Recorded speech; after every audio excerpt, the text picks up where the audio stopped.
It's all about the books that I read for the last 40 years. And today I have my special guest. One of his advocacy transform deep emotional patterns through strategic subconscious reprogramming. And other than Mr. Matt Johnson. Hello, hello. Thanks for having me. It's great to be here. Welcome, Mr. Matt. I'm Book 101 Review. Can you please introduce more about yourself that I miss? Absolutely. I'm Matt Johnson. I'm a hypnotist and neuro-linguistic programming coach. Basically, I help people take control of the subconscious patterns that control up to 95% of all our day-to-day behaviors. About 10 years ago, I got a severe brain injury. I was hiking tide pools with my kids when I slipped and landed the back of my head on a slab of solid rock. I hit so hard, my brain rebounded, hit the top of my skull, and it twisted the part here above my eyes. This damaged my optic nerve. I have no words to describe the pain that I was in. If you've ever been zapped by electricity and felt that intense, like pins and needles type feeling, that's what was going on in my head. For the next several years, I was so sensitive to light and sound, I couldn't even be in a room with the lights on. It was just too painful. I had a room in my house that I nicknamed my dungeon. I had black hefty bags taped over the windows, and spent a lot of time in basically self-imposed solitary confinement. I started out with the medical route. I had four different neurologists. Uh, read every medical study there was on brain injuries and how to heal them. Everything from amino acids to hyperbaric oxygen. I tried it. Eventually realized the medical route was not going to be able to heal me, which was terrifying because I knew of nothing else. And so I started looking out for what else is out there, and I started getting into energy medicine. Now, lucky for me, I live in California, so I had a lot to choose from. But um, I one of the first things I tried was called Reiki, and um, the best description I can give is I told you I had that pins and needles type feeling. The She kind of took those pins and needles and made them fly in formation, if that makes sense. And Mm-hmm. it took the sting out. And this was the first time in probably a year and a half that, that had happened. And I'm like, whoa, I have no idea what you're doing, but please don't stop. And at the end of Mm-hmm. the session, I asked her, can you show me how to do that? And so I spent a few days with her, learned Reiki, and I went on to learn pranic healing, Qigong, Silva holistic faith healing, and anything I could find that would, that I could tell the difference. I just try to dive in and get good at it. And I started to turn the tide. I, did a huge amount of healing over the next couple of years. But I just could not shake that light and sound sensitivity. It was too painful to go out and live my life. And so at this point, I'm thinking, do I have permanent damage? So I found a special type of brain scan. MRIs look at the tissue, which with a brain injury doesn't really tell you much unless you got something really serious. But Mm-hmm. I found it was called a SPECT scan done by Dr. Daniel Amen, he's famous in brain circles. He actually maps the electrical activity in the brain, and he shows in his books, Alzheimer's patient scans. Well, it looks like holes in their brain. It's where areas that just aren't functioning. So, long story short, I got my brain scan, and my brain was okay, but areas that were supposed to be dark were lit up like fireworks, and I was diagnosed with PTSD that day. I'd had it most of my life and never even realized it. And, you know, at that time, I'd already known I'd had, severe issues with anxiety, depression, but I'd never given myself that label. I think, that's something soldiers get, right? Mm-hmm. But I'd already known that therapy, I'd tried three different talk therapists, tried the meds and all that. In my case, therapy is a wonderful tool. I don't want to speak ill of it at all. But in my case, it was kind of like a garden hose against the tide.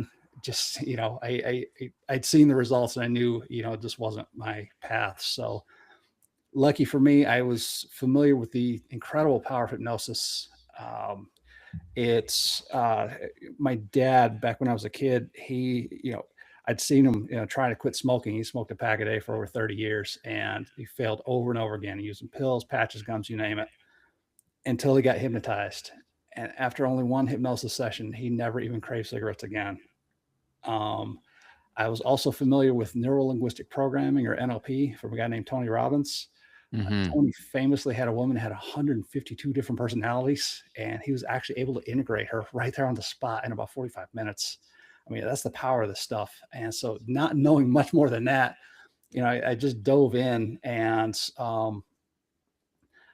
I got quadruple certified in hypnosis and NLP. I peppered every instructor I had with the exact same question: how do you heal PTSD? And they all tried to help me, but nobody really had the answer. And so, back to the internet, and I spent the next 2.5 years just doing a deep dive of every course, every book that I could find on the subject. And I eventually put together a protocol where I was able to heal myself, calm down the fight or flight, and just undo the damage that was done to, my mental state, my patterns. And uh, after, I'd healed my PTSD, I was able to heal my brain injury about 6 months after.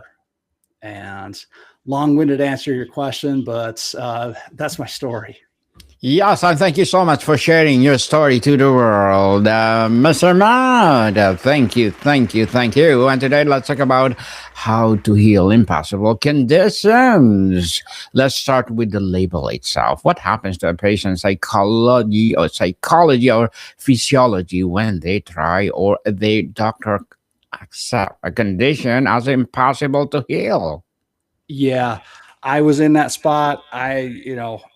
Sitting in that dark dungeon, on day two, I did something to pave the way for me to get out, and that was I made a decision. Now, the word decision comes from the Latin root de, which means from, and cadere, which means to cut. When you make a true decision, you cut off any other possibility. I had no clue what that journey was going to look like, but I just knew I wouldn't stop. And I mentioned I had 4 different neurologists. The first one I went to told me, there's nothing I can do for you. And then, tries to schedule me for a follow up. I'm like, why am I going to come back if there's nothing you can do for me? I didn't say that, but it didn't make sense to me.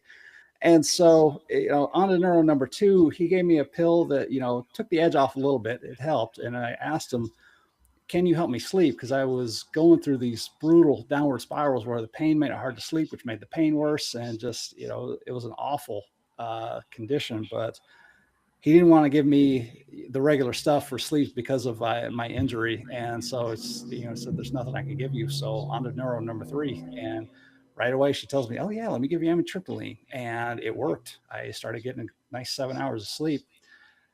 The way you heal impossible conditions, that was leg one of my journey. It was probably a year and a half. I got to the point where I realized, on the tiny little subject of brain injuries, they know way more than I do about, the nervous system in general. But on that one sliver, I knew more than they did, just because I had spent a year and a half obsessing over it and reading every study I could find. And I was teaching them things. And that was when I realized medical science was not going to be able to heal me. But at that point, again, it just became, all right, they don't have my answer. Who does? And, if you can find a role model who's healed what you're trying to heal, absolutely, do that, follow their path. If you have to create it, it's a lot harder, but it is doable. It's just, in my case, I kind of made myself into a stunt pilot, and I tried anything and everything that I could possibly find. And if something, worked, if it made me feel better, then, I kept it. If it didn't, I discarded it and, tried something else. But, again, my healing journey was about 6 years, and, it wound up being, with a brain injury, the name of the game is to bring the brain waves down, give your brain a chance to rest and repair itself. My PTSD was keeping me in fight or flight, and it was sabotaging the healing process. So as soon as I was diagnosed, I knew that it I had to heal the PTSD first before I would be able to heal the brain injury. And again, no clue how I was going to do that at the time, but I just kept plugging away, and I found people who could help me, one little bit at a time. And I just, pieced together the different legs of that journey, and until I got where I wanted to go. Definitely not an easy process, but it was absolutely worth it. I can't even imagine my life if I was still stuck in that dark room. But that is how you heal the impossible. You have to develop what I call your PhD, your pig-headed determination, that this is the way it's going to be. I'm going to find the way, or I'm going to make the way. And you do not let your brain entertain thoughts to the contrary. If Mm-hmm. You cannot allow negative thoughts to take over because your brain. There's a fascinating study where they took two groups of people. One group reported being very lucky, and the other group reported being very unlucky. Mm-hmm. One by one, they took them to a restaurant and they put a $20 bill on the floor in front of them. Without exception, the lucky people all spotted the 20. And also, without exception, the unlucky people all missed it. They just filtered it right out because unlucky people don't find $20 bills laying around. Just that one belief filtered out what they could even see. And so that brain that you have in your head is the most incredibly powerful tool. We've all heard of, medical miracles, placebo effect. It's been shown to have up to 70% cure rate in clinical drug trials. That How does that get triggered? It's patients get a belief, even though in reality they get nothing but a sugar pill. They develop a belief that they're being healed, and your subconscious mind, which controls everything in your body that you don't have to think about, your breathing, heartbeat, your body temperature, how much insulin you crave after a meal, but also that placebo effect, the healing processes, you get that on your side, and the power of it is absolutely incredible. There's been study after study. Dr. Bruce Lipton did some really fascinating research where he showed subconscious beliefs can control our DNA, controlling what genes are switched on or off. Way back in the day, Dr. Bernie Siegel from Yale did really fascinating stuff with multiple personality disorder, where he saw his patients' eye color change. Scars and physical markings would disappear and reappear. Health conditions like high blood pressure would disappear and reappear depending on what personality was coming through. I mean, that's the power of the subconscious, and that power can be negative and work against you, or you can harness it to get where you want to go. And the language of the subconscious, the way you get in and influence it is with hypnosis and NLP. Those are the magic bullets as far as getting in and redoing those programs. So another long-winded answer to your question, but that's how you feel impossible. Basically, you get too stubborn to accept anything else. Interesting, Mr. Matt. You advocate for a shift from managing symptoms to pursuing healing. What is the fundamental difference in mindset and daily approach between those two paths? Absolutely. It's like I said, you cannot entertain thoughts to the contrary. It's when you draw that line in the sand and say, all right, this is where I'm going. I will not accept anything else. And all right, what's next? And that, it's like with my neurologist story. I'm beyond grateful to all my doctors. I would not be where I am without them. But the reason I share that story is how many people would have stopped with that first one. There's nothing he can do for me. He's got the degree, so I guess I'm stuck like this. Um, when you've made that decision in advance, then again it becomes, oh, this is my condition too. All right, you don't have my answer. Who does?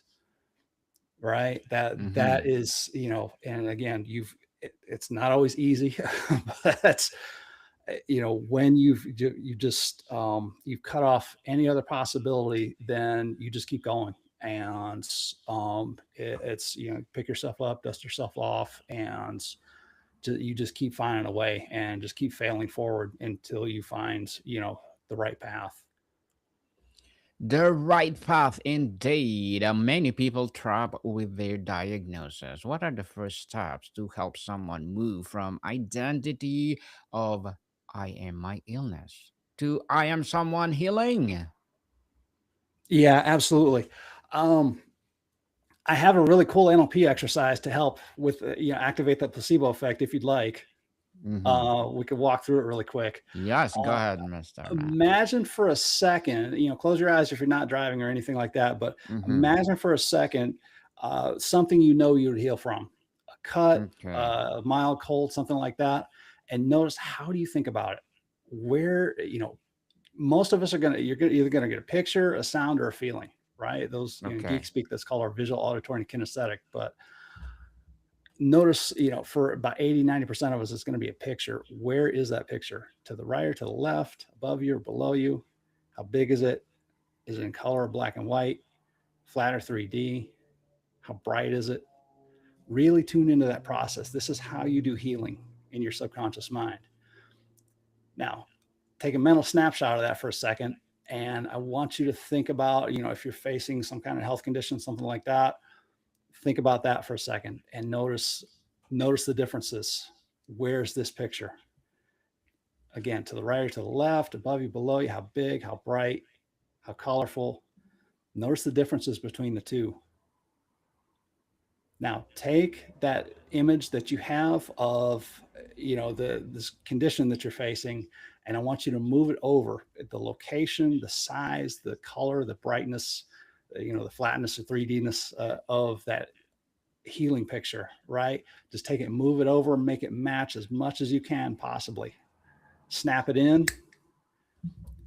And from now on, whenever you think of this health condition, whatever it is that you're facing, always think of it in its new location. Think of yourself as healed. Sitting in that dark dungeon, I used to imagine myself, dancing at my kids' weddings. That's the thing I always flashed on. And, it was not easy at the time because I had no clue how I was going to do it. But, I knew I had to keep my mind there. So we want a good picture of you healed completely from this in that location where you do healing, if that makes sense. Makes sense, Mr. Matt. So, what are your short-term and long-term goals? Ooh, my short-term goal, I am an evangelist because I told you about my experience with therapists, and again, nothing bad against them, but our culture tends to rule out other possibilities. You know what I mean? Just like, the doctors weren't able to heal me. I went to the energy medicine, and, it was huge for me. I was a complete skeptic going in, but I was very pleasantly surprised with it. But I'm a big evangelist for, by the time you hit your 30th birthday, up to 95% of all your day-to-day behaviors are driven by the subconscious. And the example I always use for this is driving. Think back to the first time you drove a car and your hands were 10 and 2 on the steering wheel. You were super focused on not hitting anything, right? Fast forward a few years, you had coffee in one hand, cell phone in the other. I'm kidding. Please don't do that. But, that shows the process. It's, it becomes automatic because you do it over and over again. Your subconscious learns how to do it. Most of us have had the experience of driving and realizing you haven't even been paying attention, right? How did you not crash? It's because your subconscious mind took over, right? Very cool process for driving, but bad things can happen when we teach it things we don't want. Bad habits, limiting beliefs, negative emotions, things like that. When those programs get stuck in there, and they're programs just like on a computer, your subconscious mind doesn't think, it just computes. And whatever is in there is what's running the show in the background without, a lot of times without conscious awareness. And so if you're curious about, what, programming is in your subconscious, take a look at your life. Well, what's it like? Your health, your wealth, your relationships,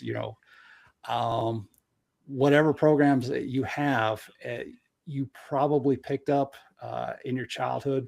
Human beings, ages 0 to 7, we go through what's called the imprinting phase, where our brains are taking in huge amounts of data, but we haven't developed what's called our critical faculty, which means we can't judge anything that's coming in. And so kids will tend to blame themselves or form false beliefs about themselves. Really common was, mom and dad are fighting, I must have done something wrong, right?